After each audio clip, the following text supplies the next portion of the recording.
Welcome all. आज के video में हम कंस्ट्रक्शन प्लानिंग के ऊपर बात करेंगे। कंस्ट्रक्शन प्लानिंग एक जो है वो हम इस कंसेप्ट पे करेंगे किसी भी प्रोजेक्ट की कि हमारा जो मेन ऑब्जेक्टिव है प्लानिंग का वो हमारा पूरा हो जाए। और किसी भी प्रोजेक्ट के अंदर हम प्लानिंग जो करते हैं उसके पीछे हमारा पर्पज़ होता है कि उस प्रोजेक्ट को जो अलॉटेड टाइम पीरियड है उस टाइम पीरियड में उसको कंप्लीट करना। तो यहाँ कंस्ट्रक्शन प्लानिंग से मतलब है कि हम सारे के सारे काम को पहले अंडरस्टैंड करें, उस काम के अंदर कौन कौन सी एक्टिविटीज़ हैं, उन एक्टिविटीज़ का आपस में क्या डिपेंडेंसी या नॉन डिपेंडेंसी है और उनका लॉजिकल सीक्वेंस क्या होना चाहिए वो हमारी पहले समझ में आना चाहिए। तो कंस्ट्रक्शन प्लानिंग से सीधा सा मतलब है कि we have to understand different operations involved in the completion of the project. Means we have to study that what are the various activities which we have to perform to complete the work, as well as their sequence of operation, or we can say their logical arrangement. Logical arrangement means कौन सी activity पहले आएगी और कौन सी activity बाद में आएगी, ये सारा हम इसके अंदर हम प्लान करते हैं। तो this is called construction planning. क्योंकि हमारा मोटिव क्या होता है कि हमारा काम विद इन अलॉटेड टाइम पूरा हो जाए, विद इन अलॉटेड फंड्स पूरा हो जाए और अप्रूव्ड क्वालिटी का काम हो। तो बेसिकली इसके अंदर हमारे को रिसोर्सेज की प्लानिंग करनी पड़ती है।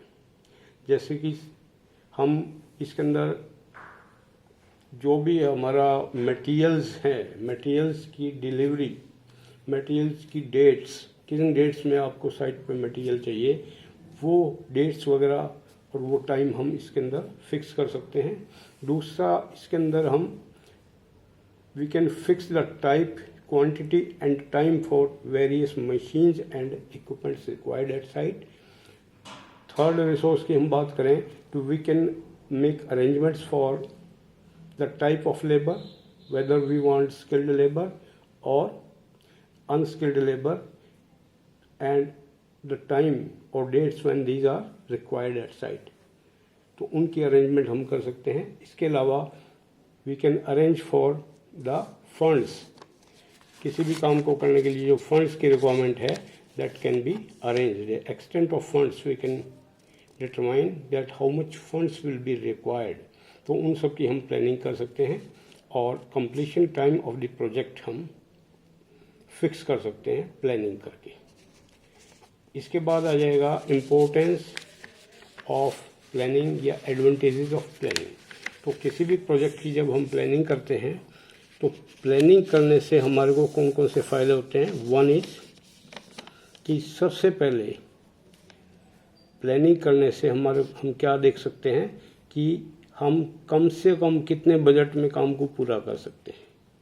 ये हमारे पास आ जाता है कि what is the minimum funds required to complete the project. Second, to enable contractor to give rates for the successful bidding. Means अगर कॉन्ट्रैक्टर की हम बात कर रहे हैं तो कॉन्ट्रैक्टर के लिए भी प्लानिंग यूजफुल है। प्लानिंग करने के बाद कॉन्ट्रैक्टर किसी काम को लेने के लिए अपनी बिड देता है, अपने रेट्स देता है, तो कॉन्ट्रैक्टर के लिए भी प्लानिंग बड़ी यूज़फुल है। तो वो ऐसे रेट दे सकता है काम को देख करके जिससे कि काम उसको अलॉट हो और मिनिमम रेट पे अलॉट हो। इसके अलावा प्लानिंग करने का फ़ायदा ये है कि we can decide the exact quantity, type and time of delivery of materials at site. और ये इसका एक फ़ायदा ये भी होता है कि हमारा मटेरियल्स सही टाइम पे अगर साइट के ऊपर आ जाता है तो वी कैन अवॉइड डैमेज और theft of material from site. एक और एडवांटेज हो सकता है to decide type, number and time when machines and equipments are required at site, कि साइट के ऊपर अलग अलग ऑपरेशंस के लिए कब कौन सी मशीन और कितने समय के लिए वो मशीन या टूल एंड प्लांट आपको चाहिए, वो हम डिसाइड कर सकते हैं। इसके अलावा we can plan for the manpower resources, कि किस टाइप का आपको साइट के ऊपर लेबर चाहिए और कितना लेबर आपको कब चाहिए, वो हम प्लान कर सकते हैं। एक और फ़ायदा इसका ये होता है कि we can divide the work into specific events और specific task which can be managed smoothly. क्या होता है कि प्रोजेक्ट के अंदर बहुत सारी एक्टिविटीज़ हो जाती हैं, तो कई बार हमारा प्रोजेक्ट जो है कंट्रोल में नहीं आता, इसलिए हम क्या करते हैं, इफ़ेक्टिव प्लानिंग करके we can divide the project into different phases और सेक्शंस, और इतने साइज़ के रखते हैं उसको जिसको आप आराम से मैनेज कर सकें। तो these are some of the advantages of planning. One more advantage that you can optimise the use of all resources. Planning का एक फ़ायदा ये होता है कि आप जितने भी रिसोर्स होते हैं, जैसे मैन है, मटेरियल है, मशीनरी है, या मनी है, या टाइम है, जितने भी रिसोर्सेज है, आप उनका बेस्ट यूज़ इसमें कर सकते हैं। नेक्स्ट आ जाता है स्टेजेस ऑफ कंस्ट्रक्शन प्लानिंग, यानी कंस्ट्रक्शन प्लानिंग किस किस स्टेज में इम्पोर्टेंट है। तो कंस्ट्रक्शन प्लानिंग के लिए 2 स्टेज हैं। One is the pre tender stage and second is post tender stage और कॉन्ट्रैक्ट स्टेज। क्या होता है, जब कोई भी प्रोजेक्ट आता है तो प्रोजेक्ट को मार्केट में लॉन्च करने से पहले या प्रोजेक्ट को के लिए आपने जो नोटिस इनवाइटिंग डॉक्यूमेंट्स बनाने हैं, या आपने प्रोजेक्ट्स के लिए जो एक्सपीरियंस्ड कॉन्ट्रैक्टर हैं जो उस काम को कर सकते हैं, उनको कॉल करना है। तो वो जो प्लानिंग होती है हमारी, जिससे कि हम ये चाहते हैं कि उस प्रोजेक्ट के लिए हमारे को कम से कम लागत में कॉन्ट्रैक्टर फर्म आ जाए जो उसको काम को कर दे, तो वो हमारी स्टेज होती है pre tender stage. Pre tender stage के अंदर हम इस हिसाब से प्लानिंग करते हैं ताकि उस प्रोजेक्ट को करने के लिए ज़्यादा से ज़्यादा कॉन्ट्रैक्टर्स को हम इनवाइट कर सकें, जिससे कि उनके अंदर रेट्स का कंपटीशन हो और हम कम लागत के ऊपर प्रोजेक्ट को कर सकें। This is pre tender stage. तो प्री टेंडर स्टेज हम इसको बोलते हैं, क्योंकि काम आपने अभी दिया नहीं है, इसलिए हम इसको बोलते हैं प्री टेंडर स्टेज। और इसमें वो हम सारी प्लानिंग जो है कॉन्ट्रैक्टर जो करता है NIT से, NIT means notice inviting tenders और सबमिशन ऑफ बिड के बीच में जब भी कोई नया काम आता है, तो जो वहाँ उस एरिया में जो काम करने के इच्छुक ठेकेदार होते हैं वो अपनी प्लानिंग करते हैं, और अपनी जो प्लानिंग करते हैं वो पर्पज़ ये होता है कि वो उस प्रोजेक्ट के अंदर ये देख सकें कि हम क्या रेट दें कि हमारे को प्रोजेक्ट मिले। क्योंकि आम तौर पे जो मिनिमम बिड वाला प्रोजेक्ट होता है, जो पार्टी होती है, उसी को टेंडर अलॉट किया जाता है, काम अलॉट किया जाता है।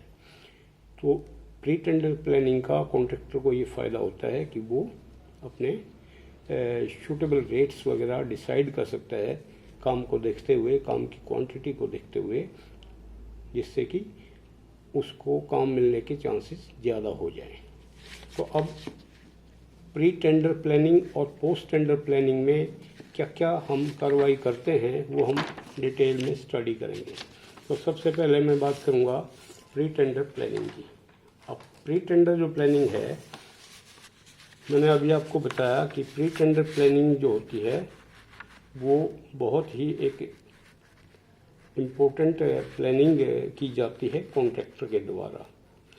अब यहाँ प्री टेंडर जो प्लानिंग है कॉन्ट्रैक्टर करता है, डिटेल्ड स्टडी करता है प्रोजेक्ट की सारे जो है ना उसके प्लस पॉइंट और उसके माइनस पॉइंट्स को स्टडी करता है। और ये सारा किस लिए करता है, वो इसलिए करता है कि वो ये डिसाइड कर सके कि वो अपना जो कॉम्पिटिटिव बिड है उसमें क्या रेट वो कोट दे, ताकि उसको उसके अंदर प्रॉफिट मार्जिन रहे और काम उसको मिल जाए। अब अगर हम प्री टेंडर स्टेज की बात करें तो उसमें हम क्या क्या प्लानिंग करते हैं या क्या क्या कंसिडरेशन जो है या इन्वेस्टिगेशन जो है ज़रूरी होते हैं कॉन्ट्रैक्टर के पार्ट पर, हम उनको एक बार स्टडी कर लेते हैं। जैसे कि सबसे पहला है कि कॉन्ट्रैक्टर जो है इंफॉर्मेशन इकट्ठी करेगा, जहाँ पर प्रोजेक्ट है उस साइट के ऊपर जाएगा और उस साइट से रिलेटेड जो इन्फॉर्मेशन है, जर्नल जो इन्फॉर्मेशन है, साइट कैसा है, साइट सड़क से जुड़ा हुआ है नहीं है, साइट के ऊपर जनरल क्या ऑब्स्टेकल्स हैं या कलर कौन कौन से प्लस पॉइंट हैं, उनको स्टडी करेगा, नंबर 1। इसके बाद सेकंड वो क्या करेगा, he will decide upon the type of machines and equipments required depending upon the soil type available at site। Second वो प्लानिंग ये कर सकता है कि साइट पे विजिट करने के बाद, इन्वेस्टिगेशंस करने के बाद उसको ये पता चल जाएगा कि वहाँ पे मिट्टी हार्ड है या सॉफ्ट है, तो खुदाई के लिए उसको किस टाइप की मशीन्स या इक्विपमेंट्स की आवश्यकता है। थर्ड जो इसके अंदर वो स्टडी करेगा, study of the water table and soil profile. तो थर्ड वो इस चीज़ की सर्वे करेगा कि वहाँ पर वाटर टेबल की क्या पोजीशन है, क्योंकि उसको जब एक्चुअल में वहाँ मान लो काम अलॉट हो जाता है तो उसको वहाँ काम करना है। तो वाटर टेबल की पोजीशन भी और वहाँ का सॉइल प्रोफाइल भी स्टडी करना, वो जब काम वो करेगा वहाँ उसमें उसका काफ़ी यूज़ होता है। फोर्थ क्या होता है, time required to finish the project. इसके अलावा वो अपनी प्लानिंग करेगा और अपनी प्लानिंग के हिसाब से वो ये डिसाइड करेगा कि जो अलॉटेड टाइम है उस प्रोजेक्ट को करने का, उस अलॉटेड टाइम में से कितना पहले वो प्रोजेक्ट को पूरा कर सकता है, कितना समय एक्चुअल में उसको चाहिए काम को पूरा करने के लिए। इसी तरह पांचवें के अंदर he can decide the requirement of the workers required at site who are having specific skills. यानी कि अगर साइट के ऊपर हमारा काम इस टाइप का है कि वहाँ पर एक स्पेशल बंदा चाहिए, आपको स्पेशल स्किल वाला या नॉलेज वाला या एक्सपीरियंस वाला बंदा चाहिए, तो उसकी रिक्वायरमेंट उसको है या नहीं है, वो डिसाइड करने में प्लानिंग हेल्पफुल होती है। फॉर एग्जांपल, अगर उसके अंदर जब फाउंडेशन की हम खुदाई करते हैं और वाटर टेबल काफ़ी ऊपर है, पानी आ जाता है उसमें, तो उस पानी को आप कैसे उसमें से डिस्पोज ऑफ करेंगे, उसकी जिस बंदे को नॉलेज होगी, ऐसा बंदा आपको उस पर चाहिए या नहीं चाहिए। इसी प्रकार से मान लो कोई नई टेक्निक से आप कंक्रीटिंग करना चाह रहे हैं, तो कंक्रीटिंग ऑपरेशंस का एक्सपर्ट बंदा आपको वहाँ पे चाहिए या नहीं चाहिए, ये रिक्वायरमेंट आपकी रहेगी। छठा जो इम्पोर्टेंट इसके अंदर रहेगा पार्ट जो इस प्लानिंग में हम देखते हैं, वो है कि एक रफ कॉस्ट एस्टिमेट वो तैयार करेगा to decide the bid price. यानी साइट पे जाने के बाद जो कॉन्ट्रैक्टर है वो पूरे काम की क्वांटिटी को समझेगा, डिफरेंट आइटम्स को समझेगा और फिर उसका एक रफ कॉस्ट एस्टिमेट बनाएगा कि इस काम को करने में कितनी लागत आएगी, रफली कितना खर्चा आएगा, जिससे कि वो ये डिसाइड कर पाए कि उसको क्या रेट वहाँ पे देना है। कोटेशंस के अंदर क्या उसको बिड बोलते हैं हम, कि बिड प्राइस उसको क्या रखनी है ताकि उसको कुछ फ़ायदा रहे उसके अंदर। तो नॉर्मली 20% जो है ना मार्जिन लेकर कॉन्ट्रैक्टर काम करता है, तो एटलीस्ट उसको 20% या इससे ऊपर मार्जिन अगर लगेगा तो उस हिसाब से वो बिड प्राइस देगा उसमें। सेवंथ है availability of the materials and labour. Seventh में हम ये देखेंगे कि साइट विजिट करने के बाद what is the possibility of materials and labour, whether the materials and labor are locally available or they are to be arranged from far places। तो उससे जो है ना प्राइस में फ़र्क पड़ता है, प्रोजेक्ट की कॉस्ट में फ़र्क पड़ता है, तो वो पॉसिबिलिटी भी देखेगा। एट्स आ जाता है हमारा assessment of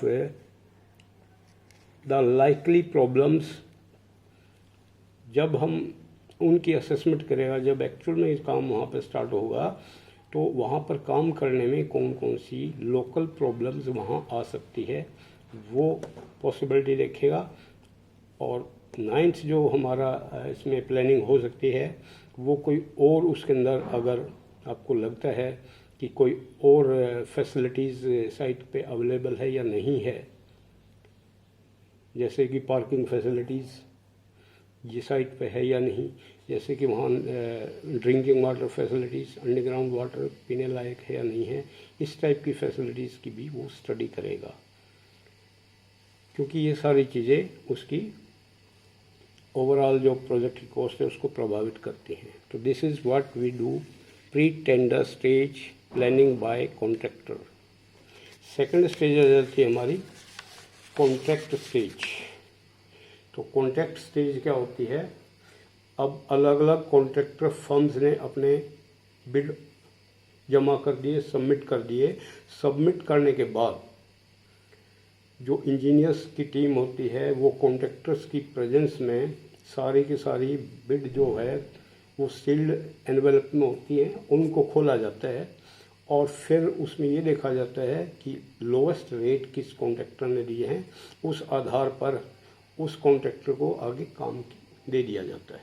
तो that is called award of contract. जब ये वो स्टेज है जब काम अवार्ड हो जाता है कॉन्ट्रैक्टर को, जब काम अवार्ड हो जाता है तो अब उसको एक्चुअल में साइट पे काम करना है। तो एक्चुअल में साइट पे काम करना एक बड़ी इम्पोर्टेंट स्टेज है, क्योंकि उसके पास फंड्स की लिमिटेशंस है, उसके पास रिसोर्सेज की लिमिटेशंस है, दूसरा उसको एक दिए हुए स्पेसिफिकेशंस और ड्राइंग के हिसाब से कार्य करना है और विद इन अलॉटेड टाइम वो काम पूरा करना होता है। तो यहाँ उसके लिए प्लानिंग जो है ना स्टेज बड़ा इम्पोर्टेंट है। और इस दौरान जो कॉन्ट्रैक्टर है वो किस किस पहलू के ऊपर प्लानिंग करेगा।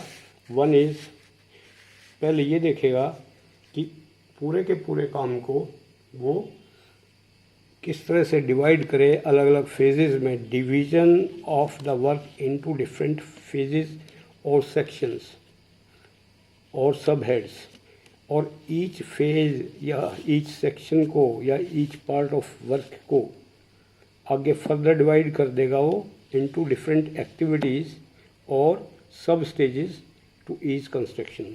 तो पहली सोच उसकी ये हो सकती है कि वो काम को फेजेस में करे ताकि हर फेज को वो टाइमली अपना मैनेज कर सके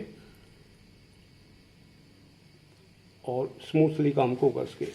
सेकंड उसकी प्लानिंग क्या हो सकती है, to make master plan for the execution of work smoothly as per plans. तो सेकंड हमारी प्लानिंग ये हो सकती है कि पूरे के पूरे काम का एक मास्टर प्लान तैयार करे। जैसा कि पहले उसके अंदर क्या किया, उसने काम को डिवाइड किया अलग अलग फेजेस में। तो यहाँ पूरा मास्टर प्लान तैयार करेगा कि फर्स्ट फेज कब करना है, सेकंड फेज कब करना है, थर्ड फेज कब करना है, कि किस हिसाब से उसको काम अपना एक्चुअल काम प्लान करना है ताकि उसका जो टाइम जो अलॉट किया गया है उसी टाइम में स्मूथली काम चले और काम पूरा हो जाए। थर्ड इसमें क्या देख सकते हैं हम, to prepare the bar charts for smooth progress of the various activities. अब इसके अंदर वो हर एक एक्टिविटी के लिए बार चार्ट दिखा सकता है, बार चार्ट बना लेगा और बार चार्ट वो शो करेंगे कि एक्टिविटी कब स्टार्ट हो रही है और वो एक्टिविटी कब पूरी हो रही है, इससे कि उनका जो स्मूथ काम चल रहा है या नहीं चल रहा उसका आइडिया हो जाएगा। फोर्थ प्लानिंग क्या हो सकती है, टू प्रिपेयर मटेरियल चार्ट्स, यानी साइट के ऊपर जो मटेरियल्स एक चार्ट तैयार किया जाता है जिसके अंदर हम डिफरेंट मटेरियल्स को क्लासिफाई करते हैं। सीमेंट है, ब्रिक्स है, वुड वर्क है, ग्लास वर्क है, स्टील है, ये एग्रीगेट्स वगैरह है। तो अलग अलग कौन कौन से मटेरियल आपको चाहिए, showing the type, quantity and their time of delivery of materials, कब आपको साइट पे चाहिए, ये सब हम डिसाइड करने के लिए यूज़फुल रहता है। फिफ्थ प्लानिंग क्या हो सकती है? To prepare labour chart. एक लेबर चार्ट साइट के ऊपर तैयार करेगा। लेबर चार्ट बनाने का फ़ायदा क्या रहेगा कि उसको ये पता चलेगा कि कब उसको स्किल्ड लेबर चाहिए और कब उसको अनस्किल्ड लेबर चाहिए और कितनी क्वांटिटी में चाहिए, ताकि हमारा जो काम है वो सफ़र ना करे, काम लेबर की वजह से काम डिले ना हो। सिक्स प्लानिंग क्या हो सकती है? To appoint supervisors for each phase और टास्क विद रिस्पॉन्सिबिलिटी। तो जैसे कि हमने पहले अलग अलग फेजेस में काम को डिवाइड कर दिया, तो नेक्स्ट क्या उसमें वो प्लान कर सकता है कि हर एक फेज को या हर एक सब हेड को या अलग अलग सेक्शंस को एक सुपरवाइज़र डिप्यूट कर देगा जो कम्प्लीटली उस सेक्शन के लिए या उस फेज के लिए या जो उसको टास्क अलॉट किया गया है उसके लिए फुल्ली रिस्पॉन्सिबल होगा। जैसे कि बड़े प्रोजेक्ट्स के अंदर हम एक सुपरवाइज़र लगा देते हैं मटेरियल्स के ऊपर, तो मटेरियल्स का सारा मैनेजमेंट वो उस सुपरवाइज़र की जिम्मेवारी होती है। इसी तरह लेबर सुपरवाइज़र होता है जो कि लेबर जो है ना प्रोजेक्ट के ऊपर अरेंज करता है। इसी तरह जैसे कोई और ऑपरेशंस हैं, खुदाई का या काम है, कंक्रीटिंग ऑपरेशंस है या स्टील बांधने का काम है, तो अलग अलग we can depute as many persons as suitable as supervisors. Next हमारा इसमें क्या हो सकता है? Seventh, to prepare details of the work to be allotted to sub contractor. This is the seventh planning he can do. यानी कि एक detail list बना लेगा सारी एक्टिविटीज़ को देखते हुए, उनमें कौन कौन सी एक्टिविटीज़ वो ऐसी हैं जिनको हम किसी और कॉन्ट्रैक्टर को दे सकते हैं। उसको हम बोलते हैं सबलेट ऑफ कॉन्ट्रैक्ट, यानी कि सब कॉन्ट्रैक्टर हम उसके लिए अपॉइंट कर सकते हैं, क्योंकि कई बार इस टाइप की एक्टिविटीज़ होती है कि जिसको हमने काम दिया है मेन कॉन्ट्रैक्टर, वो उन एक्टिविटीज़ को कर पाएगा या नहीं, हमारे को डाउट होता है, या टाइम पे नहीं कर पाता वो, तो हम काम को टाइमली करने के लिए, स्पीड अप करने के लिए कुछ एक्टिविटीज़ जो कि किसी और ठेकेदार को हम दे सकते हैं, उसके लिए वो एक्टिविटीज़ हम डिसाइड कर लेते हैं। इसके अलावा एट्थ प्लानिंग हमारी क्या हो सकती है? To decide the safety measures to avoid major accidents. इसके अलावा हम जब काम चल रहा होता है तो वहाँ पर क्या कौन कौन सी सेफ्टी मेजर्स आपको लेनी है, सेफ्टी मेजर्स जो लेनी है आपको, ताकि काम के दौरान कोई एक्सीडेंट ना हो। क्योंकि काम के दौरान अगर कोई एक्सीडेंट हो जाता है तो उसको जो कंपनसेशन पे करना पड़ता है वो एक एडेड जो है हमारा खर्चा हो जाता है। तो इसके लिए वो डिसाइड कर सकते हैं हम कि कौन कौन सी सेफ्टी मेजर्स लेनी है, जैसे कि सेफ्टी बेल्ट है, हेलमेट्स हैं, या सेफ्टी ड्रेसेस है, गूगल्स वगैरह हैं, और दूसरे सेफ्टी किट्स होती हैं, वो आपको कब अरेंज करनी है। इसके अलावा नाइन्थ हो सकता है to make security arrangements. Site के ऊपर कौन कौन सी सिक्योरिटी अरेंजमेंट्स आपको करनी है। This can be your next approach to make security, ये ninth, to make security arrangements at site against the theft and incidents. तो साइट के ऊपर क्या होता है, मटेरियल्स की चोरी ना हो, उसको रोकने के लिए you have to arrange for security. Security guards हैं, सिक्योरिटी सुपरवाइजर्स हैं, या साइट पर लेबरर्स के बीच में झगड़ा ना हो या किसी और कोई इंसिडेंट्स ना हो जिससे कि हमारा काम बाधित हो, तो उसके लिए हम प्लान कर सकते हैं। Then next can be 10th, we can provide service repair and maintenance facilities at site.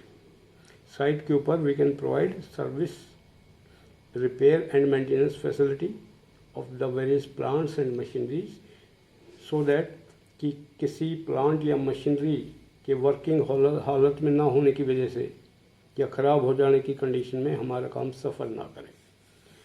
तो साइट के ऊपर ही हम ये प्रोविज़न कर सकते हैं। नेक्स्ट आपकी प्लानिंग हो सकती है 11th, to make a comparative cost study of materials available at site. Site के ऊपर जो मटेरियल्स हैं या अलग अलग सोर्सेस जो मटेरियल आप लेते हैं काम के लिए, उनके बीच में कॉस्ट स्टडी हम कर सकते हैं कि कौन से सोर्स का मटेरियल आपको कॉस्टली पड़ रहा है, कौन सा हमारे को सेम प्रॉपर्टीज़ वाला मटेरियल आपको सस्ता पड़ रहा है। तो उससे भी आप उसके जो काम के अंदर इकोनॉमी ला सकते हैं। Then 12th, you can collect detailed drawings, specifications, bylaws and any other provisions related to the work or administrative guidelines for execution of work। तो वो सारी चीज़ें हमारे पास साइट के ऊपर अवेलेबल होनी चाहिए। और in the last you can make study of the various methods for doing a particular work, और उन मेथड्स में से which method is best method for the said construction we can decide. तो ये भी हम अल्टरनेटिव मेथड्स को भी हम ध्यान में रखेंगे। And this is this what we have done in this topic. Thanks all, and we will meet soon in our next video related to construction planning. Thanks all.